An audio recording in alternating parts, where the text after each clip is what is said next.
کہف اٹھائیں۔ اللہ تعالیٰ نے ایک واقعہ بیان کیا ہے حضرت موسیٰ اور حضرت خضر علیہ السلام کا، کہ حضرت موسیٰ علیہ السلام عزم مصمم کر کے جب چلے تو اللہ فرماتا ہے کہ ہم نے حضرت موسیٰ علیہ السلام کو جس بندے کی نشانی بتائی تھی وہ بندہ ان کو وہاں مل گیا۔ سفید چادر اوڑے حضرت خضر علیہ السلام وہاں لیٹے ہوئے تھے، تو یہ جا کے ان کے پاس کھڑے ہو گئے کہ حضرت میں آپ کی خدمت میں اس لیے آیا ہوں کہ اللہ نے آپ کو جو خصوصی علم عطا کیے ہیں میں ان کو سیکھنے کی غرض سے آپ کی چوکھٹ پہ آیا ہوں۔ کہا تم میرے ساتھ صبر نہیں کر پاؤ گے، معاملے مشکل ہیں، سفر دشوار ہے، منزل کٹھن ہے، اور میرے معاملات ایسے ہیں کہ تم اعتراض کرو گے اس کے بغیر تم رہ نہیں سکتے۔ حضرت موسیٰ علیہ السلام نے کہا اگر اللہ نے چاہا تو آپ دیکھیں گے میں صبر کروں گا، اور آپ کے کسی حکم کی کسی کام کی میں نافرمانی نہیں کروں گا، کسی کام کا انکار نہیں کروں گا۔ کہا کہ اچھا شرط یہ ہے کہ جو میں کروں اس پر تم اعتراض نہیں کرو گے، سوال نہیں کرو گے، یہاں تک کہ میں خود ہی نہ بتاؤں۔ تو کہا کہ یہ شرط ٹھہری، میں کوئی بات نہیں کروں گا۔ فانطلقا، دونوں چل پڑے، دریا کے پار جانا تھا۔ جو کشتی کا مالک تھا، کشتی بان تھا، وہ حضرت خضر علیہ السلام کو جانتا تھا، تو اس نے کرایہ بھی نہیں لیا، لیکن جب کشتی پر سوار ہوئے تو عصا مار کے حضرت خضر علیہ السلام نے کشتی کا ایک پھٹا توڑ دیا۔ تو بے ساختہ حضرت موسیٰ علیہ السلام نے کہا آپ نے پھٹا توڑ دیا، یہ سارے ڈوب جائیں؟ کہا میں نے کہا تھا نا تم میرے کاموں پہ صبر نہیں کر پاؤ گے۔ تو حضرت موسیٰ کو یاد آیا، کہا میں بھول گیا تھا، اس پر مواخذہ نہ کیجیے۔ پھر دونوں چل پڑے، بچے کھیل رہے تھے، ایک خوبصورت لڑکا وہ بھی بچوں میں کھیل رہا تھا۔ حضرت خضر آگے بڑھے اور اس کی گردن مروڑ دی، اس کو قتل کر دیا۔ صاحب شریعت تھے حضرت موسیٰ علیہ السلام، نہ رہ سکے، پھر بول پڑے ایک جان کو بغیر کسی جان کے بدلے میں قتل کر دیا، اس نے گوایا کیا تھا ہمارا؟ آپ نے بہت ہی جو ہے وہ غلط کام کیا، یہ کام اچھا نہیں کیا آپ نے۔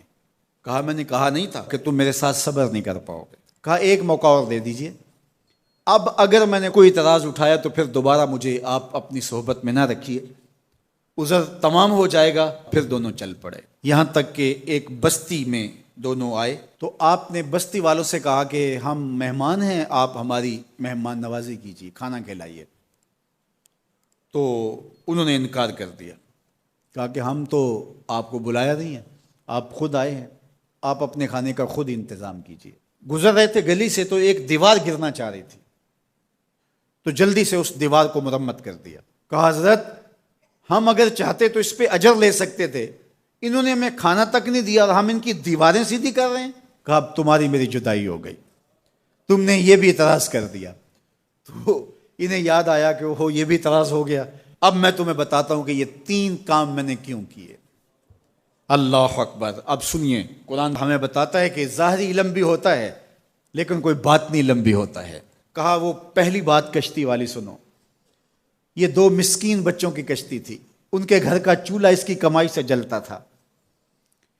دریا کنارے کنارے ایک ظالم بادشاہ رہا تھا جو لوگوں کی کشتیاں چھین رہا تھا، ہم نے تھوڑا سا عیب لگا دیا، وہ ٹوٹی کشتی چھوڑ کے چلا گیا۔ اب وہ تھوڑے سے پیسے لگا کے کشتی مرمت کرا لیں گے، گھر کا چولہا جلتا رہے گا، بتاؤ اچھا کیا یا برا کیا؟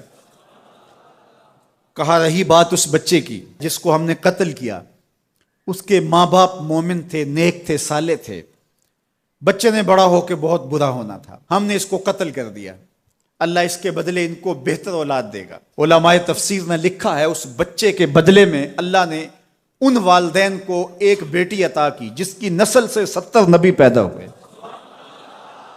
دیوار کی کہانی بھی سن لیجئے، یہ شہر کے 2 یتیم بچوں کی دیوار تھی اور اس کے نیچے ان کا خزانہ تھا اور ان کا باپ بڑا نیک تھا۔ خزانہ دیوار کے نیچے ہے، دیوار گرنا چاہ رہی ہے، کسی معمولی دھکے سے گر جاتی۔